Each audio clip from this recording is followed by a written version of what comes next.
৭২-এর সংবিধান আমাদের কাছে বেসিস।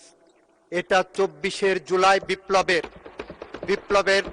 উত্তর সময়ে, গণ অভ্যুত্থান উত্তর সময়ে এই ম্যান্ডেটটা জনগণ আমাদেরকে দিয়েছে। এই সংবিধানকে সামনে রেখে যাবতীয় কার্যক্রম পরিচালিত হবে এবং যাবতীয় কার্যক্রমে আমরা সংশোধনী আনতে পারবো সংবিধানে। আমরা ওই যে জুলাই সনদকে ধারণ করি বুকে, আমাদের রক্ত প্রবাহে জুলাই সনদ মিশে আছে, সেইটাকে ধারণ করেই বিএনপি নারী প্রার্থীকে দিয়েছিলেন। ওনারা জুলাই সনদ বলছেন, জুলাই সনদ বলতে বলতে ওনাদের মুখে ফেনা উঠে যাচ্ছে। এইটা স্বাক্ষরের পরে যে নির্বাচন গেছে, সেই নির্বাচনে একজন নারী প্রতিনিধিকে ওনারা মনোনয়ন দেননি।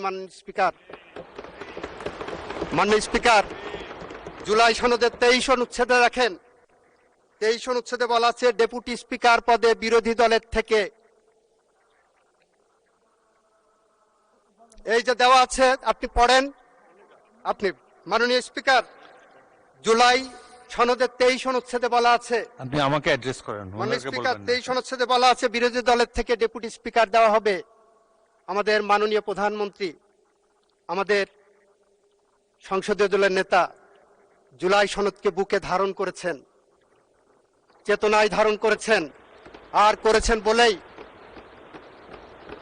ডেপুটি স্পিকার পদটি তাদেরকে অফার করা হয়েছিল। মাননীয় স্পিকার, ওনারা জুলাই সনদ ধারণ করেননি, ডেপুটি স্পিকার পদ ওনারা নেননি। মাননীয় স্পিকার, গত কয়েকদিন ধরে সোশ্যাল মিডিয়ায় এবং আজকে সংসদে বসে মাননীয় বিরোধী দলীয় নেতাদের, বিরোধী দলের সদস্যদের সংবিধান, আইন, রাজনীতি, আন্দোলন, অভ্যুত্থান, বিপ্লব সম্পর্কে যে কথাগুলো শুনছি, আর মনে হচ্ছে আমার 30 বছরের পেশাগত জীবনের শিক্ষা, আমার 30 বছরের আইনজীবী হিসেবে যে অভিজ্ঞতা, তাকে সব মিছে, সবই ভুল, সবই কি মিথ্যে, এইটা মনে হচ্ছে।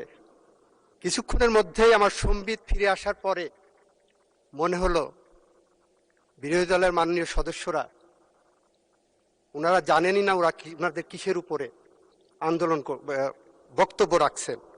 ওনাদের প্রথম বক্তব্য, ওনারা সংবিধান মানেন না, অথচ আজকের যে প্রশ্ন, 10 ধারার প্রশ্নের প্রথম কথাই বলা আছে সংসদ সদস্য নির্বাচনের ফল ঘোষিত হওয়া 30 পঞ্জিকা দিবসের মধ্যে যে পদ্ধতিতে জাতীয় সংসদের প্রথম অধিবেশন আহ্বান করা হয়েছে, সেই পদ্ধতি অনুসরণ করে ওই পদ্ধতিটা হলো সাংবিধানিক পদ্ধতি। একদিকে বলবেন 72-এর সংবিধান মানবেন না, আর একদিকে পদ্ধতি নেবেন সাংবিধানিক পদ্ধতি। মাননীয় স্পিকার, আজকে আমার বিরোধী দলের সদস্যরা যে বক্তব্য দিচ্ছেন, যে শপথ নিয়েছেন, সেই শপথ নিয়েছেন, নির্বাচিত হয়েছেন ওই সংবিধানের আলোকে। ওই বিরোধী দলীয় সদস্যরা যে অধ্যাদেশের উপরে, আদেশের উপরে নির্ভর করছেন, ওই আদেশের 12 ধারাটা পড়ে দেখেন। ওনারা জুলাই সনদকে সংবিধানে জুলাই সনদ অন্তর্ভুক্ত করার ব্যবস্থা গ্রহণ করা হবে বলে সেই আইনে উল্লেখ করা হচ্ছে। সুতরাং আমাদের বুঝতে হবে ৭২-এর সংবিধান আমাদের কাছে বেসিস। এটা ২৪ জুলাই বিপ্লব উত্তর সময়ে, গণ অভ্যুত্থান উত্তর সময়ে এই ম্যান্ডেটটা জনগণ আমাদেরকে দিয়েছে। এই সংবিধানকে সামনে রেখে যাবতীয় কার্যক্রম পরিচালিত হবে এবং যাবতীয় কার্যক্রমে আমরা সংশোধনী আনতে পারবো সংবিধানে। মাননীয় স্পিকার,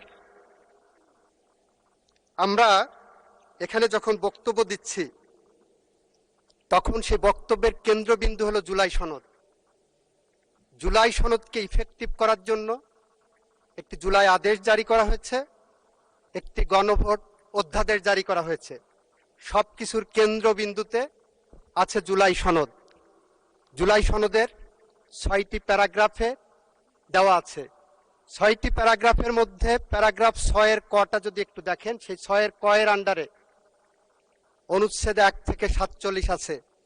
সে 6 প্রথম শর্তই হলো মাননীয় স্পিকার, সংবিধান সংশোধন সাপেক্ষে সংস্কারের বিষয়সমূহ।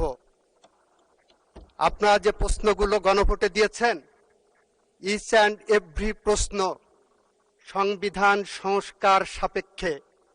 মাননীয় স্পিকার, আমরা যারা বিএনপি করি আমরা একটু সহজ সরল, জুলাই বিপ্লবীদের মতো একটু আবেগী, জুলাই বিপ্লবীদের মতো জন আকাঙ্ক্ষার কথা চিন্তা করি, জনগণের কথা চিন্তা করি।